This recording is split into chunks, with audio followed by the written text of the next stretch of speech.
Assalamualaikum semua, semoga kesehatan dan keberkahan senantiasa menyertai kita semua.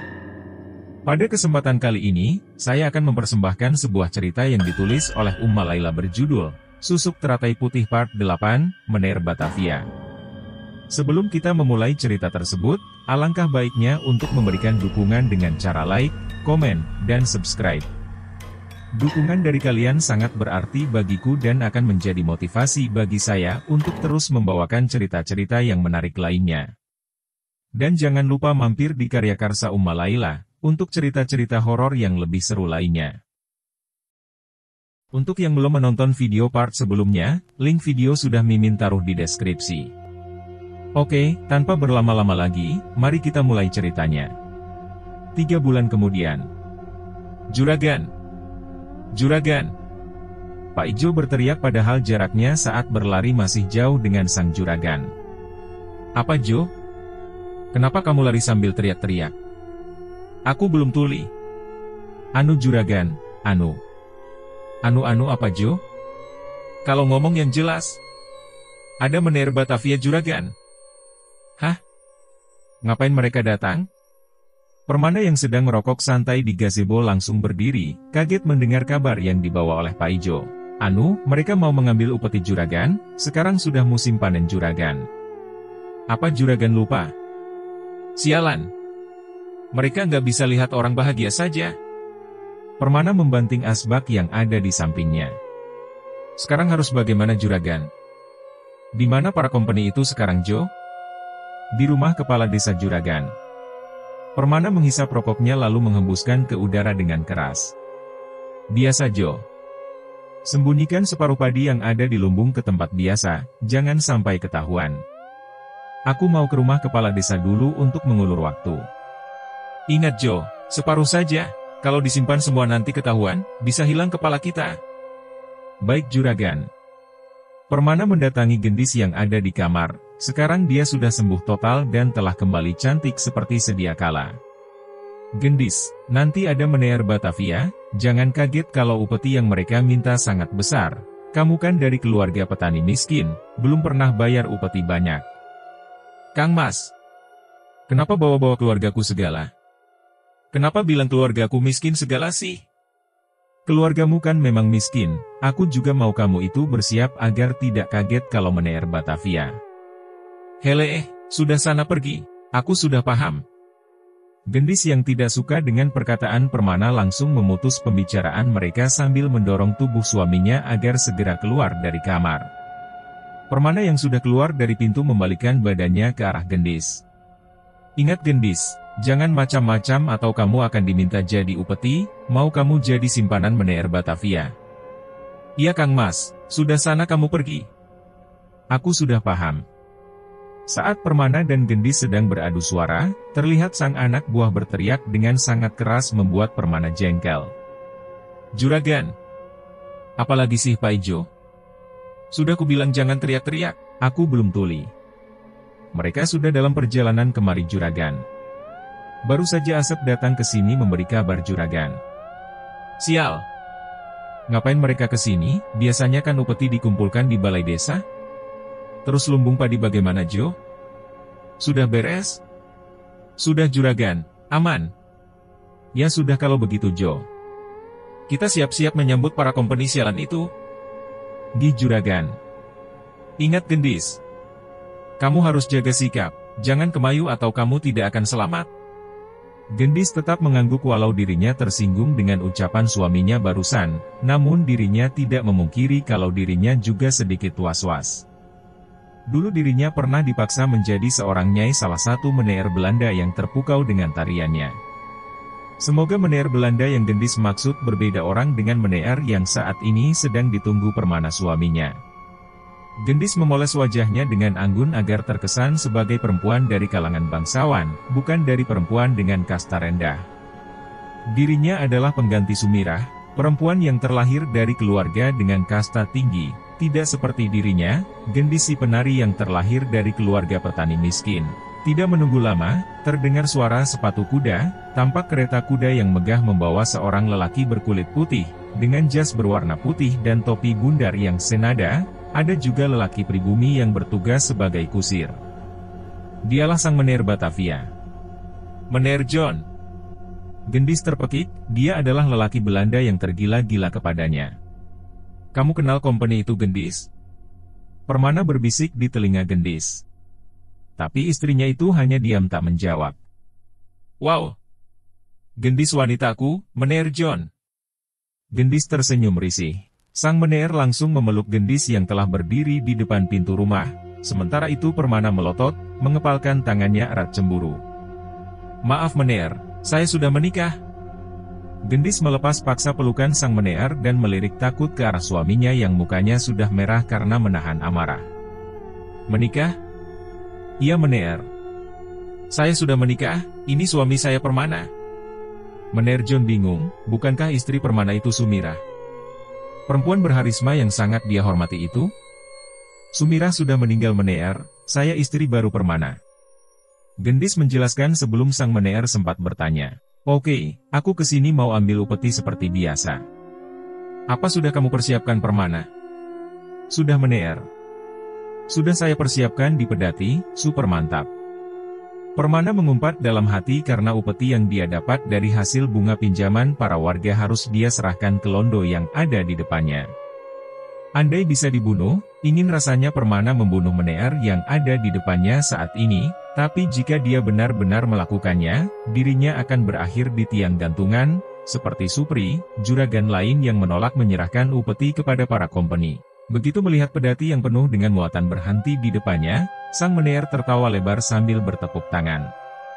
Super mantap! Kamu memang jongos paling berguna, Permana. Super mantap! Gendis memegang pelan lengan Permana, dirinya paham betul jika suaminya kini tengah menahan amarah. Oke Permana. Aku sudah cukup berada di sini. Aku sudah tak butuh kamu lagi. Permana dan Gendis menundukkan kepalanya saat Meneer John mulai melangkah tapi sang Meneer tiba-tiba membalikkan badan. Oh, aku lupa sesuatu. Gendis kesakitan saat tangannya ditarik paksa oleh Meneer John agar ikut dengannya menaiki kereta kudanya. Tunggu Meneer. Dia istri saya. Kamu cari istri lain saja. Jongo sepertimu tak pantas memiliki gadis secantik ini. Meneer John terus menarik tangan kanan Gendis, sementara Permana menarik tangan kiri Gendis. Meneer Belanda itu dan Permana saling menatap, masing-masing dari mereka tidak ada yang ingin mengalah satu sama lain. Gendis tersenyum, walau harus menahan sakit namun dirinya bangga diperebutkan oleh dua lelaki kaya. Meneer John tiba-tiba melemparkan sebuah undangan yang dia ambil dari jas putihnya tepat di wajah Permana dan melepas dengan kasar genggamannya di tangan Gendis, menatap sinis ke arah Permana. Kamu datang nanti malam ke rumah aku, ada pesta dansa di sana. Kau harus datang atau kau akan mati di tiang gantungan. Meneer John memegang dagu milik Gendis dan dengan sedikit diangkat agar dapat melihat matanya. Aku tunggu kamu wanitaku. Seorang perempuan tengah menatap lekat mata Meneer John, mata dengan warna kuning berpupilkan mata seekor ular. Sang Meneer seperti terhipnotis, tidak bergerak dari kursi kerjanya, matanya menatap dengan pandangan kosong. Di ruang kerjanya sendiri sang Meneer telah menjadi budak dari perempuan yang hatinya dipenuhi dendam. Meneer John, bawakan aku Gendis dan Permana, rayu Gendis, jadikan dia nyaimu. Sang Meneer mengangguk perlahan, jiwanya telah diikat oleh perempuan yang rela menggadaikan imannya demi sebuah ambisi yang mengerikan. Perempuan itu mendekati telinga Meneer John, membisikkan kata-kata beracunnya. Bunuh Nyai Sumsum. Baik, Nyai Sumirah. Terdengar suara Sumirah yang mendesis sebagai ular, diikuti oleh suara guntur yang bersahutan. Permana dan Gendis sudah berada di kediaman Meneer John, malam ini mereka berdua menghadiri pesta yang digelar oleh penguasa Belanda itu. Ternyata banyak warga pribumi yang datang, tak hanya Permana dan Gendis saja yang diundang. Sebenarnya Permana enggan untuk datang ke pesta yang diadakan oleh company yang merayu istrinya. Tapi karena takut mati di tiang gantungan, mau tak mau Permana akhirnya datang juga. Wow Gendis. Kamu sudah datang. Aku sangat merindukan kamu. Gendis tersenyum kecut. Dia ingin membalas perlakuan manis sang Meneer, tapi dirinya takut dengan ancaman Permana. Tadi siang, setelah sang Meneer pergi dengan membawa pedati penuh dengan muatan upeti, Permana menarik tangannya kasar dan menyeretnya ke kamar. Kamu ada hubungan apa dengan Meneer sialan itu? Apa kamu pernah menjadi gundik londo itu? Jawab aku, Gendis. Tak terima dengan tuduhan dari suaminya, Gendis menampar pipi Permana dengan keras. Dirinya tidak tahan dengan hinaan yang Permana lontarkan kepadanya. Jangan sembarangan kamu, Kang Mas. Bukankah kamu tahu sendiri jika aku masih perawan saat pertama kali kamu sentuh? Jangan menuduhku macam-macam, atau aku sebarkan seluruh rahasiamu, kalau kamulah yang telah membunuh Sumirah. Permana melotot ke arah Gendis, dengan cepat tangannya mencengkram rahang istrinya dengan keras. Gendis meringis kesakitan, dirinya tidak menyangka jika Permana akan memperlakukannya dengan kasar hanya karena rasa cemburu yang tak beralasan. Dengarkan aku, Gendis. Aku paling tidak suka dikhianati, kamu jangan macam-macam denganku. Jika kau berkhianat, bukan hanya kamu yang celaka, tapi seluruh keluargamu juga akan celaka. Ingat itu. Permana melepas cengkramannya sambil membanting wajah Gendis ke sebelah kanan. Gendis yang kesakitan menangis tergugu. Permana tersenyum puas melihat wanitanya ketakutan, dirinya tak akan melepaskan Gendis untuk londo sialan itu. Tangannya terulur hendak mengelus puncak kepala istrinya, namun Gendis menghindar karena takut. Sudahlah, asal kamu tidak macam-macam, maka aku akan memberikan semua yang kamu inginkan. Ingat, Gendis, aku sangat mencintaimu, aku telah menyingkirkan Sumirah seperti keinginanmu. Telah memberikanmu banyak harta dan kekayaan. Jadi jangan pernah mengkhianatiku, kau paham? Gendis yang mengingat perlakuan Permana kepadanya tadi siang langsung menjaga jarak dengan Meneer yang ada di depannya itu. Meneer John menghela nafas melihat tingkah Gendis yang menjauhinya, sementara Permana tersenyum senang karena Gendis menuruti kemauannya untuk menjauhi Meneer John. Aku akan segera pulang ke Batavia. Aku sedih karena tak bisa bertemu dengan kamu lagi, Gendis. Tapi tak apalah, aku akan terus mengejar kamu. Meneer mendekatkan mulutnya ke pendengaran Gendis, berbisik perlahan membuat Permana penasaran. Gendis berkeringat mendengar setiap kata yang dia dengar dari bibir Meneer John. Pria Belanda itu menarik kembali wajahnya sambil tersenyum lebar hingga terlihat deretan giginya yang rapi dan putih. Silakan nikmati jamuannya, aku mau pergi sebentar. Begitu Meneer John pergi, Permana langsung melotot tajam ke arah istrinya. Gendis mengangkat bahu sebagai isyarat kalau dia tak ada hubungan apapun dengan Meneer John. Karena berada di keramaian, terpaksa Permana harus menahan amarah. Saat para tamu yang berisikan warga pribumi sedang menyantap hidangan, tiba-tiba sang tuan rumah berdiri di atas panggung. Aku akan pergi meninggalkan desa Kalimas. Aku akan memberikan hadiah perpisahan berupa sebuah pertunjukan, nikmatilah. Meneer John turun dari panggung, digantikan oleh seorang penari yang berlenggak-lenggok dengan luesnya, diiringi musik gamelan, gerakan tubuhnya menghipnotis semua mata, wajahnya tertutup sebuah selendang berwarna hijau tua, matanya menatap tajam dengan ribuan misteri di dalamnya. Permana yang tengah memakan telepon tidak sadar jika telepon yang telah dia gigit jatuh menggelinding ke tanah karena mulutnya terbuka lebar melihat keindahan di hadapannya. Waduh! Gendis menginjak keras kaki Permana sambil melotot matanya. Dasar suami ganjen! Permana nyengir kuda saat dirinya kepergok istrinya tengah tergoda perempuan lain. Entah kenapa di mata Permana dan para penonton yang ada, walau wajah sang penari tertutup selendang, aura kecantikannya tak jua ikut tertutup. Tubuhnya mengeluarkan pesona tersendiri. Gerak gemulainya menjadi penyempurnaan. Dia adalah seorang dewi dengan kecantikan yang berasal dari surgawi. Gendis mengerutkan dahi, kenapa dirinya tidak pernah melihat si penari itu sebelumnya? Kenapa dirinya tidak mengenalinya? Dirinya adalah penari yang terkenal, telah banyak penari yang dikenalnya, baik mereka yang sudah lama berkecimpung di dunia penari ataupun mereka yang masih pemula. Tapi kenapa penari yang di panggung itu Gendis sama sekali tidak mengenalnya? Tariannya sungguh memukau, tarian jenis apa itu? Gendis belum pernah melihatnya, siapa dia sebenarnya? Gendis terus berusaha mengingat, tapi dirinya benar-benar tidak tahu siapa si penari, dirinya sungguh penasaran. Meneer John! Gendis memekik pelan. Sang Meneer pasti tahu siapa si penari, dia harus mengetahui siapa si penari itu. Gendis tidak mau dirinya tersaingi dan tersingkir dari dunia seni tari. Gendis melirik Permana, suaminya itu kini tengah fokus dengan apa yang ada di hadapannya. Gendis ingin marah namun dia urungkan. Ini kesempatan agar dirinya bisa menemui Meneer John dan menanyakan siapa penari itu sebenarnya. Gendis melangkah mundur perlahan lalu menyelinap pergi meninggalkan Permana yang air liurnya menetes menikmati lenggokan tubuh si penari. Gendis bingung dirinya harus pergi kemana, hingga akhirnya berhenti di sebuah ruangan, entah ruangan apa, Gendis bingung. Saat langkah kaki hendak dia angkat untuk pergi, terdengar suara lelaki yang familiar menghentikannya. "Kamu mencari aku?" Gendis terlonjak kaget, sejak kapan Meneer John ada di belakangnya. "Kamu mencari Aka Gendis?"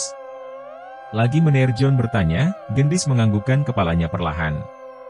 Meneer melangkah perlahan, memutari Gendis sambil menatapnya dari atas hingga bawah, seperti memindai sesuatu. "Apa yang kamu inginkan?" "Saya mau bertanya Meneer." "Bertanya?" "Iya Meneer." Gendis berkata dengan suara terbata-bata. "Apa yang ingin kamu tanyakan?" "Siapa yang menari di atas panggung Meneer?" "Hahaha." Sang Meneer tertawa sangat keras, suaranya terdengar ke seluruh penjuru ruangan. Gendis takut, lalu melangkah hendak pergi meninggalkan Meneer John. "Apa kau cemburu Gendis? Karena dia yang aku suruh untuk menari buka kamu? Dia sangat memesona bukan?" Gendis menghentikan langkah kakinya, sang Meneer mendekat dari arah belakang Gendis, menyentuh kedua pundak perempuan yang ada di depannya itu.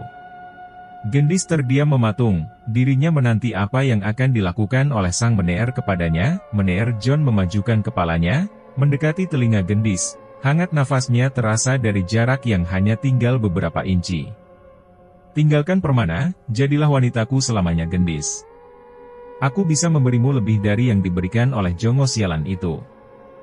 Gendis melepaskan tangan sang Meneer yang ada di pundaknya dengan kasar lalu berlari meninggalkannya dengan cepat.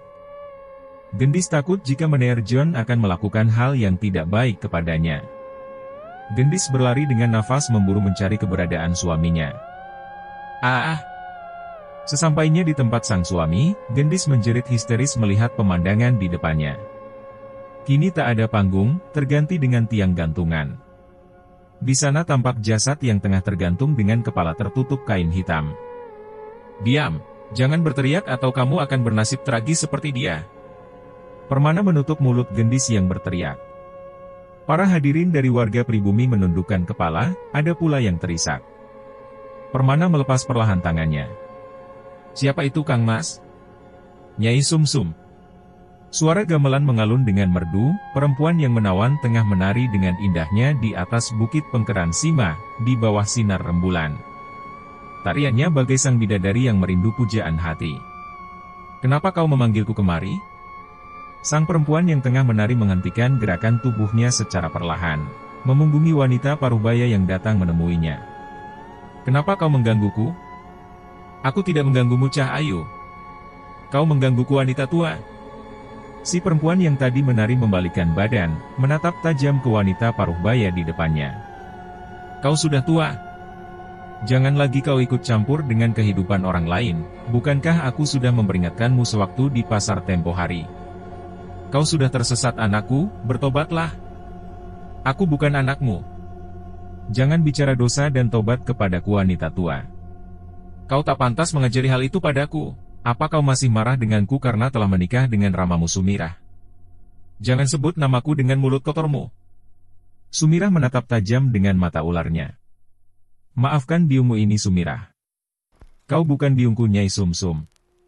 Kau hanya perempuan murahan yang tega merebut suami orang lain, sama seperti Gendis. Itu sebabnya kau menolong Gendis dan Permana bukan?" "Tidak Sumirah. Aku menyembuhkan semua orang yang sakit tak terkecuali." Sumirah tersenyum miris. "Jangan berlagak wahai perempuan tua. Bukankah semua itu hanya demi uang? Kau tahu jika aku sengsara karena Permana, tapi kau diam saja. Bahkan saat kau melihatku disiksa Permana di pinggir kali kala itu, kau juga diam saja. Kau tidak berubah sama sekali Nyai Sumsum. Bahkan di saat kau sudah menua, yang ada di dalam otakmu hanya uang. Bagaimana kau bisa tahu kalau aku..." Nyai Sumsum tak mampu melanjutkan kata-katanya karena semua yang dikatakan oleh anak tirinya itu benar adanya. Saat aku sekarat dan dikira sudah mati, aku melihat Permana memberikan sekantong uang kepadamu. Itu agar kau tutup mulut dan tidak menolongku, bukan? Nyai Sumsum menunduk. Jangan ikut campur lagi dengan urusanku, atau aku tidak akan membiarkanmu. Apa yang akan kau lakukan? Aku mengetahui kelemahanmu. Nyai Aminah akan sedih jika melihatmu yang telah tersesat seperti ini, Sumirah. Sumirah menampar wajah Nyai Sumsum hingga jatuh tersungkur di tanah. Terlihat ujung bibir wanita parubaya itu meneteskan darah segar. Jangan sebut nama uaku, jangan ganggu aku, jangan ikut campur dengan semua urusanku, atau... Sumirah mendesis. Lidah bercabang Sumirah menjulur, menjilat wajah pucat milik Nyai Sumsum. Atau kau akan mati, Nyai Sumsum. Paijo yang tengah berjalan di pinggir pemakaman desa sambil bersiul santai tiba-tiba terhenti saat melihat seorang perempuan memakai selendang hitam di kepalanya tengah terduduk di depan makam Nyai Sumsum sambil menaburkan bunga. Secepat kilat Paijo langsung bersembunyi di belakang salah satu pohon dekat makam. Paijo menajamkan pandangannya, mencari tahu siapa gerangan perempuan tersebut. Sumirah. Mata Paijo melotot saat melihat dengan jelas siapa perempuan tersebut. Paijo langsung mengambil langkah 1000, berlari menemui juragannya Permana. Juragan! Juragan! Juragan! Permana yang tengah bercakap dengan istrinya menoleh ke arah Paijo yang berlari sambil berteriak-teriak. Ada apa, Jo? Kenapa teriak-teriak? Anu bos anu juragan. Anumu kenapa lagi sih, Paijo? Paijo melirik ke arah Gendis sungkan. Permana yang paham pun menaik turunkan jari telunjuknya, memberi isyarat kepada Paijo untuk mendekat. Paijo pun mendekat lalu membisikkan semua hal yang dia lihat di pemakaman.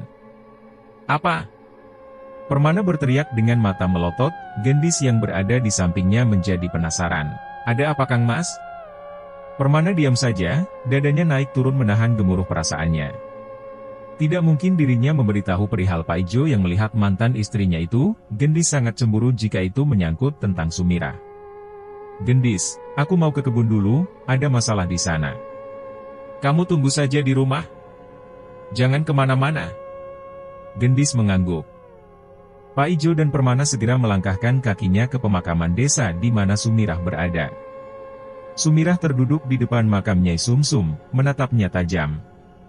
Kalau permintaan maafmu bisa mengembalikan biungku, pasti aku akan memaafkanmu, Nyai Sumsum. Sumirah meremas gundukan tanah merah yang menimbun jasad Nyai Sumsum. Dirinya menyeringai mengingat bagaimana ibu tirinya itu meregang nyawa di tiang gantungan. Andai aku tak terikat janji dengan Kanjeng Ratuku, ingin rasanya aku membunuhmu secara langsung, tanpa perlu menggunakan meneer Belanda itu. Seperti saat kau mencampurkan racun di dalam bubur sumsum yang kau buat untukku dan biungku dulu. Sumirah mengambil tanah yang dia remas lalu melemparkannya ke papan nisan bertuliskan Nyai Sumsum. Ayo bertemu kembali di neraka Nyai Sumsum. Bersembunyilah.